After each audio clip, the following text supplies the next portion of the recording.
नमस्कार बच्चों, मैं नेहा सेन नवभारती परिवार में एक बार फिर आपका हार्दिक स्वागत करती हूँ और ले चलती हूँ आपको हिंदी ग्रामर अर्थात व्याकरण की ओर, जिसमें हम पढ़ रहे हैं। आज का हमारा जो टॉपिक है वो है वाच्य। क्या होता है वाच्य, कितने प्रकार के होते हैं वाच्य, इनके उदाहरण क्या क्या होते हैं, इनके सभी के बारे में आज हम चर्चा करने वाले हैं। तो सबसे पहले हम जानते हैं वाच्य के बारे में। वाच्य क्या होता है, इसकी परिभाषा क्या होती है। देखिए वाच्य क्या होता है। क्रिया के जिस रूप से, सबसे पहले तो ये देखिए कि वाच्य को अंग्रेजी में क्या कहते हैं, वॉइस कहते हैं। आप इंग्लिश में पढ़ते हैं ना active passive voice, passive voice, तो वो क्या है, वही है हमारे वाच्य है। ठीक है, देखिए क्या होता है वाच्य। देखिए क्रिया के जिस रूप से ये पता चलता है कि वाक्य में कर्ता कर्म अथवा भाव में, वाक्य में कर्ता कर्म अथवा भाव में से किसकी प्रधानता है, वही हमारा वाच्य कहलाता है। ठीक है, नहीं आया समझ में, वापस समझाते हैं आपको। देखिए वाक्य में तीन चीजें होती हैं। क्या क्या होती हैं, देखिए कर्ता कर्म और भाव।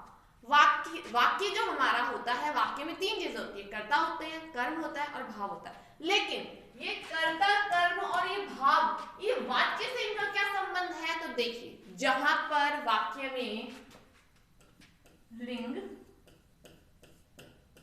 वचन और काल, ये तीनों किस पर डिपेंड है, इन तीनों के अलावा जो क्रिया होती है हमारी, वो क्रिया का रूपांतरण किस पर आधारित है, कर्ता पर आधारित है, कर्म पर आधारित है या भाव पर आधारित है।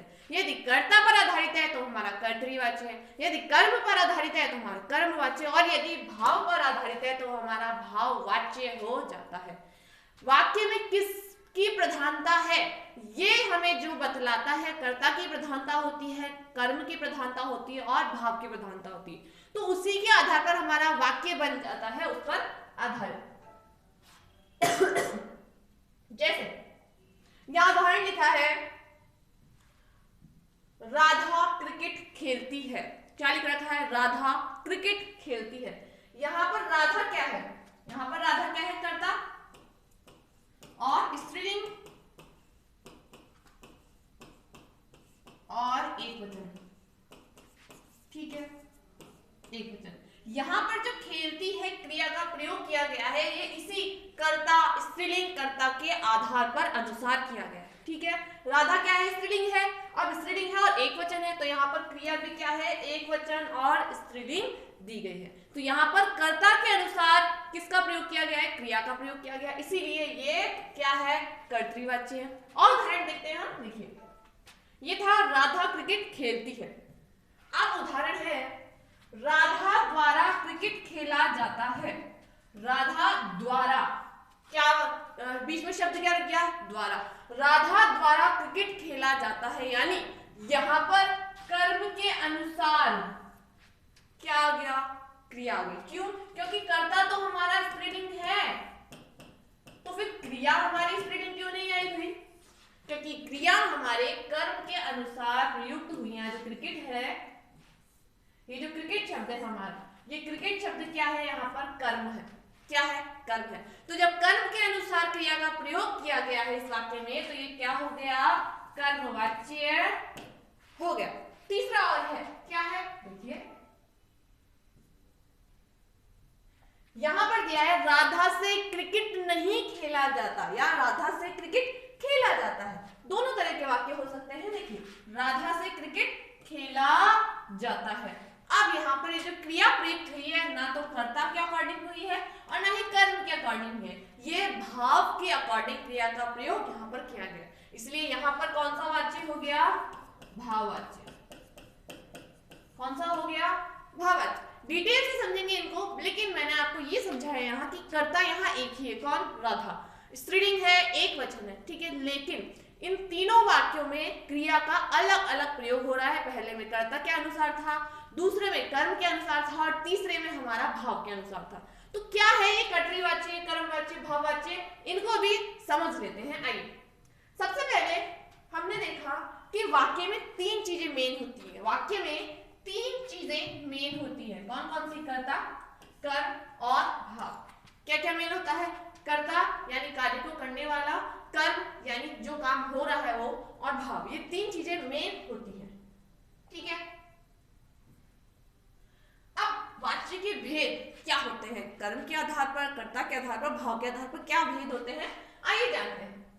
देखिए, कर्ता जो वाच्य हमारा, वाच्य के तीन भेद होते हैं। पहला होता है कर्तृवाच्य, दूसरा होता है कर्मवाच्य और तीसरा होता है भाववाच्य। पहला कर्तृवाच्य, दूसरा कर्मवाच्य और तीसरा भाववाच्य। ये कर्तृ है, ध्यान रखना, यहाँ पर ऊपर र है और नीचे री की मात्रा है, दो मात्राएं, इस एक में आधा र है और री है। ठीक है, आगे बढ़ते हैं। सबसे पहले हम जानते हैं कर्तृवाच्य के बारे में। क्या होता है कर्तृवाच्य? देखिए, कर्तृवाच्य में कर्ता यानी कि काम को करने वाला अर्थात सब्जेक्ट प्रधान होता है। हम जो वाक्य पढ़ रहे हैं उस वाक्य के अंदर किसकी प्रधानता है? यदि उस वाक्य में कर्ता की प्रधानता है, कर्ता कौन होता है? काम को करने वाला। काम को करने वाला जो सब्जेक्ट है हमारा वो कौन होता है? कर्ता होता है। तो कर्ता जिस वाक्य में प्रधान होता है वो वाक्य क्या कहलाता है? हमारा कर्तृवाच्य कहलाता है। देखिए, उदाहरण से समझते हैं हम कुछ बात और। जब वाक्यों में प्रयुक्त क्रिया, जब वाक्य में प्रयुक्त क्रिया का सीधा और प्रधान संबंध कर्ता से होता है, अर्थात क्रिया के लिंग वचन कर्ता के अनुसार प्रयुक्त होते हैं, उसे कर्तृवाच्य कहते हैं। जब क्रिया का प्रयोग कर्ता के अकॉर्डिंग हो रहा है, कर्ता के अनुसार हो रहा है, जैसे कर्ता यदि पुल्लिंग है तो क्रिया भी पुल्लिंग होगी, कर्ता यदि बहुवचन है तो क्रिया भी बहुवचन होगी, कर्ता यदि एक वचन है तो क्रिया भी एक वचन ही होगी, कर्ता यदि स्त्रीलिंग है तो क्रिया भी स्त्रीलिंग ही होगी। तो इस प्रकार जो हमारा वाक्य है उस वाक्य के अंदर जब क्रिया का सीधा और प्रधान संबंध कर्ता से होता है या क्रिया के लिंग वचन कर्ता के अनुसार प्रयुक्त होते हैं, उसे कर्तृवाच्य कहते हैं। ठीक है, उदाहरण देखते हैं हम। देखिए, जैसे लड़का दूध पीता है, पहला वाक्य क्या है हमारा? लड़का दूध पीता है। यहाँ पर हमारा कर्म क्या है? दूध। ठीक है, पर ये जो हमारा लड़का शब्द है, ये लड़का शब्द क्या है? हमारा कर्ता। क्या है? कर्ता। दूध क्या हो गया? कर्म। और पीता है क्या हो गया? क्रिया। क्या हो गया? क्रिया। तो वाक्य में जो पीता है ये क्रिया कर्ता लड़का के अनुसार पुल्लिंग एक वचन की है, इसमें एक वचन पुल्लिंग का प्रयोग किया गया है। एक बात और ध्यान दीजिए दोस्तों कि वाच्य के अंदर जो कर्तृवाच्य होता है उसके अंदर सकर्मक और अकर्मक दोनों प्रकार की क्रियाएं आती है। यदि आपको यहाँ दिख रहा है दूध, क्या पीता है? दूध पीता है। हमें इस क्या का उत्तर मिल रहा है, इसलिए ये क्या हुआ? हमारा कर्म हुआ। ये वाक्य हमारा सकर्मक वाक्य हो गया। तो सकर्मक और अकर्मक दोनों प्रकार के वाक्यों की प्रधानता किसमें होती है? कर्तृवाच्य के अंतर्गत होती है। तो ठीक है, तो क्रिया यहाँ पर जो वाक्य है लड़का दूध पीता है, तो दूध पीता है जो क्रिया काम आई है, लड़का सब्जेक्ट कर्ता जो है हमारा उसके अनुसार प्रयुक्त हुई है, इसलिए ये कर्तृवाच्य है। फिर लड़कियां दूध पीती है, अब यहाँ पर दूध क्या है? वही कर्म है हमारा। क्या है? कर्म है। अब लड़कियां क्या है? बहुवचन है। क्या है? ये लड़कियां जो शब्द है हमारा ये बहुवचन है। ठीक है, और ये पीती है ये भी क्या है? बहुवचन के रूप में प्रयुक्त है। लड़कियां स्त्रीलिंग है इसलिए ये भी हमारा स्त्रीलिंग के रूप में ही प्रयुक्त हुआ है। पीती है तो पीती है, पीना लड़कियों की क्रिया है इसलिए पीती है। ठीक है, तो यहाँ पर कर्ता कौन है? यहाँ पर लड़कियां, और क्रिया भी इस कर्ता के अनुसार ही प्रयुक्त हुई है। ठीक है, वाक्य में पीती है क्रिया कर्ता लड़कियों के अनुसार स्त्रीलिंग बहुवचन की ही है। चलिए आगे बढ़ते हैं। आगे है कर्मवाच्य। आगे है कर्मवाच्य। कर्मवाच्य में काम प्रधान होता है, काम यानी कर्म प्रधान होता है। ठीक है, एक्शन। कर्मवाच्य में जो काम होता है वह प्रधान होता है। मेन कर्तृवाच्य में कर्ता प्रधान था, कर्मवाच्य में कर्म प्रधान होगा। ठीक है, जब वाक्य में प्रयुक्त क्रिया का सीधा संबंध वाक्य में प्रयुक्त कर्म से होता है, अर्थात क्रिया के लिंग वचन कर्ता के अनुसार न होकर के कर्म के अनुसार होते हैं उसे कर्मवाच्य कहते हैं। क्या कहा इस पंक्तियों में कि वाक्य में प्रयुक्त क्रिया का सीधा संबंध कर्ता से ना होकर के कर्म के अनुसार होता है। लिंग वचन जो होते हैं वो कर्ता के अनुसार ना होकर के कर्म के अनुसार होते हैं, वहां क्या होता है, कर्मवाच्य होता है, उसे कर्मवाच्य कहते हैं। कैसे, चलिए देखते हैं उदाहरण।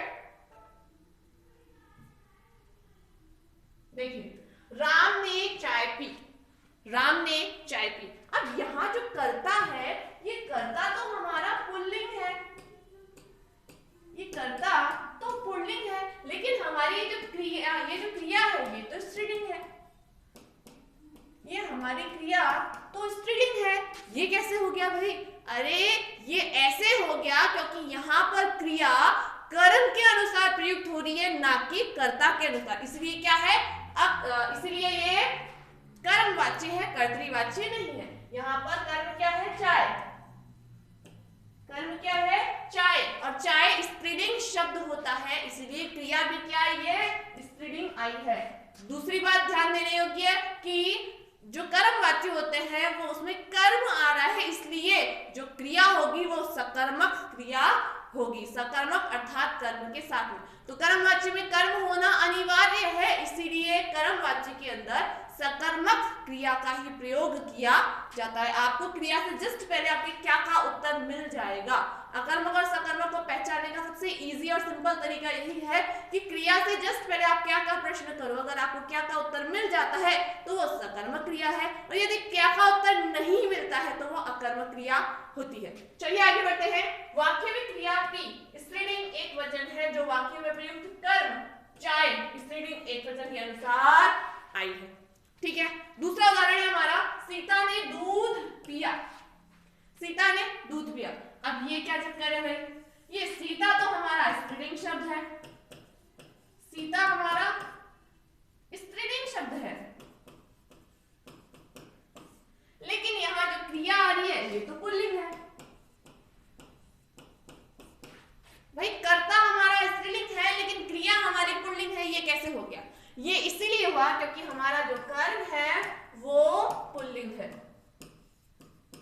तो कर्मवाच्य में क्या प्रधान होता है, कर्म प्रधान होता है। देखिए, वाक्य में प्रयुक्त क्रिया पिया पुल्लिंग एक वचन में है, जो वाक्य में प्रयुक्त कर्म दूध पुल्लिंग एक वचन के अनुसार प्रयुक्त हुई है। ठीक है, तो जहां पर कर्म कर्ता प्रधान होता है वहां कर्तृवाच्य है, लिंग और वचन किसके अनुसार होंगे, कर्ता के अनुसार, और जहां पर कर्म प्रधान होता है वहां पर कर्म के अनुसार क्रिया और लिंग और वचन होते हैं। चलिए आगे बढ़ते हैं। आगे है हमारा भाववाच्य। भाववाच्य में भाव प्रधान होता है, जहां कर्तृवाच्य में कर्ता प्रधान था, कर्मवाच्य में कर्म प्रधान था, वहीं भाववाच्य में हमारा भाव प्रधान होता है। क्या होता है भाव? भाव होते हैं इमोशंस। क्या होते हैं? इमोशंस होते हैं हमारे। अब इमोशंस क्या है देखो, भाववाच्य जहां कर्ता और कर्म की नहीं बल्कि भाव की प्रधानता होती है उस वाक्य को भाववाच्य कहते हैं। भाववाच्य क्या होता है? ना तो कर्ता प्रधान होता है ना ही कर्म प्रधान होता है, बल्कि भाव हमारा प्रधान होता है। कैसे? आइए देखते हैं। नानी जी से चला नहीं जाता, नानी जी से चला नहीं जाता। अब यहाँ नानी जी क्या है भाई? यहाँ जो नानी जी है ये कैसी हो गई? ये स्त्रीलिंग है और एक वचन है। ठीक है, लेकिन यहाँ पर कर्म तो है ही नहीं। सबसे इंपॉर्टेंट बात, भाववाच्य में कर्म नहीं होता है इसलिए कर्मवाच्य वो हो ही नहीं सकता। लेकिन यहाँ पर यह बात ध्यान देने योग्य है कि भाववाच्य में सदैव अकर्मक क्रियाएं होती है, भाववाच्य में सदैव अकर्मक क्रिया का प्रयोग किया जाता है, इसलिए यहाँ कर्म तो आएगा ही नहीं। तो यहाँ पर चला नहीं जाता क्रिया जो आई है ये भाव के अनुसार आई है, ये भाव को दर्शा रही है कि उनकी कैपेसिटी नहीं है, क्षमता नहीं है चलने की। तो नानी जी से अब चला नहीं जाता किस चीज को शो कर रहा है? ये भाव को दिखा रहा है। तो भाव जहां प्रधान होता है वाक्य में वो भाववाच्य कहलाता है। जैसे देखिए, मरीज से उठा नहीं जाता, तो मरीज से उठा नहीं जाता, तो यहाँ पर उठा नहीं जाता जो चीज आई है हमारी, क्रिया आई है हमारी, किसके अनुसार है? भाव के अनुसार है। ठीक है, भाव के अनुसार, इसलिए क्या है भाववाच्य। कुछ बातें होती है भाववाच्य का प्रयोग विवशता असमर्थता व्यक्त करने के लिए किया जाता है। फिर भाववाच्य में प्राय अकर्मक क्रिया होती है, मैंने आपको बताया अभी। भाववाच्य में क्रिया सदैव अन्य पुरुष पुल्लिंग और एक वचन में होती है। ध्यान देने योग्य बात है कि जो भाववाच्य में क्रिया होती है वो सदैव अन्य पुरुष पुल्लिंग और एक वचन में ही होती है।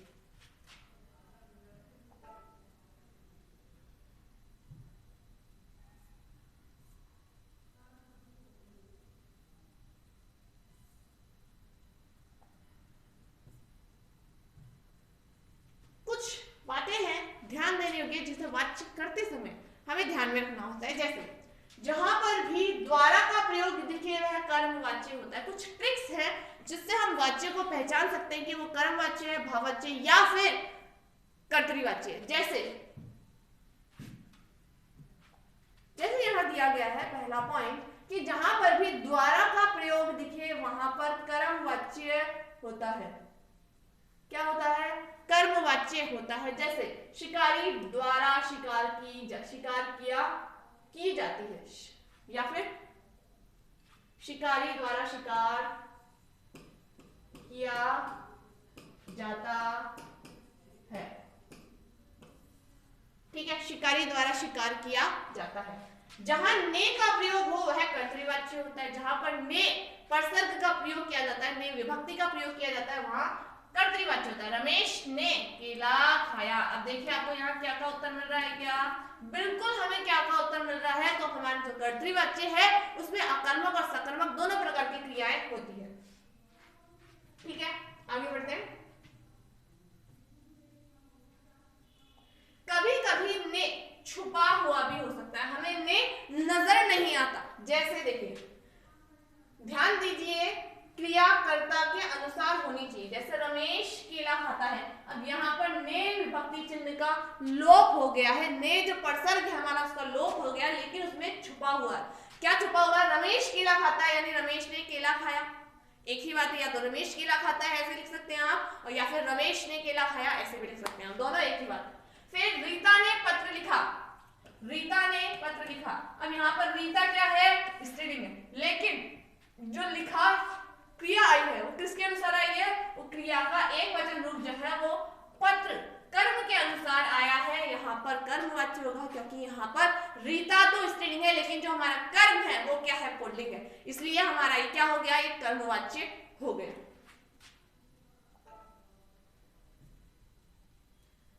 भाववाच्य में इस तरह के शब्द होते हैं, कुछ शब्द होते हैं भाववाच्य के अंदर जिनसे आप पहचान सकते हो। जैसे खाया नहीं जाता, चला नहीं जाता, सोया नहीं जाता, दौड़ा नहीं जाता। मोस्टली जो वाक्य आते हैं भाववाच्य के अंतर्गत, जो सेंटेंस आते हैं वो नेगेटिव सेंटेंस होते हैं, नकारात्मक वाक्य उनके अंतर्गत होते हैं।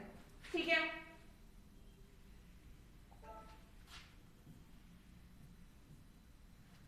तो ये हमने पढ़ा वाच्य के बारे में। अगले वीडियो में आपके समक्ष फिर हाजिर होंगे, फिर उपस्थित होंगी वाच्य परिवर्तन को लेके। कर्मवाच्य से कर्तृवाच्य में परिवर्तन होना, कर्तृवाच्य भाववाच्य में परिवर्तित करना। तो फिर मिलेंगे अगली कक्षा में, तब तक के लिए नमस्कार, धन्यवाद। और वीडियो को लाइक और शेयर करना मत भूलिएगा। नमस्कार।